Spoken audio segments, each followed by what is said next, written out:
Hello students, welcome to Max Thirka channel. 9th standard Max chapter 1 set language la example 1.16 la ஒரு sum பார்க்கலாம். represent A delta B through Venn diagram. A delta B ஓட formula என்னன்னா A minus B union B minus A. So A difference B union B difference A னு சொல்லலாம். First வந்து நமக்கு LHS கண்டுபிடிக்கணும். அப்ப RHS ஓட ஃபார்முலா நமக்கு தெரியும். இந்த ஃபார்முலாவை நம்ம ப்ரூஃப் பண்ணா போதும். பிராக்கெட்ல A minus B that means A difference B இதுக்கான தனியா ஒரு Venn diagram. Then B minus A அதுக்கான தனியான ஒரு வென் டயக்ராம். தென் ரெண்டும் சேர்ந்த மாதிரி ஏன்னா யூனியன் இல்லையா, நடுவில் யூனியன் இருக்கிறதுனால A minus Bயும் B minus Aவும் சேர்ந்த மாதிரி ஒரு வென் டயக்ராம் நம்ம ட்ரா பண்ணணும். ஃபர்ஸ்ட் A டிஃபரன்ஸ் B அதுக்கான வென் டயக்ராம் என்ன அப்படின்னு பார்க்கலாம். A மைனஸ் பின்னா என்னப்பா, A மைனஸ் பின்னா ஏல இருக்கணும், பியில் இருக்கக்கூடாது. அப்போ அது எதில் எழுதணும், நம்ம யூனிவர்சல் செட்டுக்குள்ளே மட்டும்தான் எழுத முடியும். அப்போ ஏல இருக்கணும், பியில் இருக்கக்கூடாது. டிஃபரன்ஸ் அப்படின்னாலே ஃபஸ்ட்டு நீங்கள் யூனிவர்சல் செட்டை ட்ரா பண்ணிடுங்க.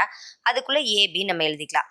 இப்போ ஏங்கிற செட்டில் மட்டும்தானே இருக்கணும், அப்போ இந்த போர்ஷன் மட்டும்தான் இருக்கணும். ஓகேவா, இந்த போர்ஷன் மட்டும்தான் இப்போ நம்ம ஷேட் பண்ணணும். ஓகேவா, இந்த போர்ஷனில் நம்ம ஷேட் பண்ணக்கூடாது, ஏ மட்டும்தான் ஷேட் பண்ணணும்.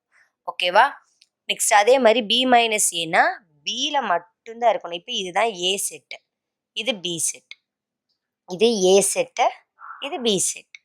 இப்போ ஏ பி, அப்போ இதில் பியில் மட்டும் இருக்கணும். அப்போ அது எதில் இருக்கணும், இந்த போர்ஷனுக்குள்ளே மட்டும்தான் இருக்கணும். ஓகேவா, இந்த போர்ஷனுக்குள்ளே மட்டும்தான் இருக்கணும், ஏக்குள்ளே இருக்கக்கூடாது. அப்போ இது மட்டும்தான் நம்ம ஷேட் பண்ணணும். இப்போ நான் ஷேட் பண்ணி காமிக்கிறேன் பாருங்க. இப்போ ஏ மட்டும் ஷேட் பண்ணிட்டோம், பி மைனஸ் ஏல பி மட்டும் ஷேட் பண்ணிட்டோம். இப்போ இது ரெண்டையுமே நம்ம என்ன பண்ண போறோம், இங்கே சேர்க்க போகிறோம். இது ஏ மைனஸ் பியும் யூனியன் பி மைனஸ் ஏவும் சேர்க்க போகிறோம்.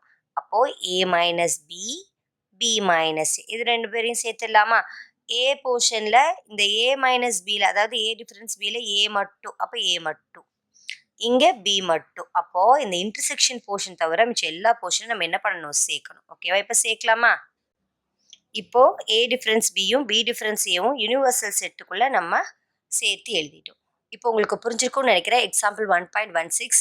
ஸோ ஏ டெல்டா பியோட ஃபார்முலாவான ஆர்ஹெச்எஸ் சைடு யூஸ் பண்ணி நம்ம ப்ரூஃப் பண்ணிட்டோம். இதுதான் ஏ டெல்டா பி. இதை என்னென்னு எழுதிக்கலாம், ஈக்குவல் இது ஏ டெல்டா பியோட வென் டயக்ராம் நம்மளை கண்டுபிடிக்க சொல்லியிருந்தாங்க. இதுதான் ஏ டெல்டா பிக்கான வென் டயக்ராம். உங்களுக்கு ஈஸியாக இருக்கும்னு நினைக்கிறேன். ஏதாவது டவுட்னா மறக்காமல் கமெண்ட்டில் சொல்லுங்கள். வேறு எந்த எக்ஸாம்பிள் சம்ஸ் உங்களுக்கு சால்வ் பண்ணி காமிக்கணும்னாலும் சொல்லுங்கள், நான் கண்டிப்பாக சால்வ் பண்ணி வீடியோ அப்லோட் பண்ணுறேன். தேங்க்ஸ் ஃபார் வாட்சிங்.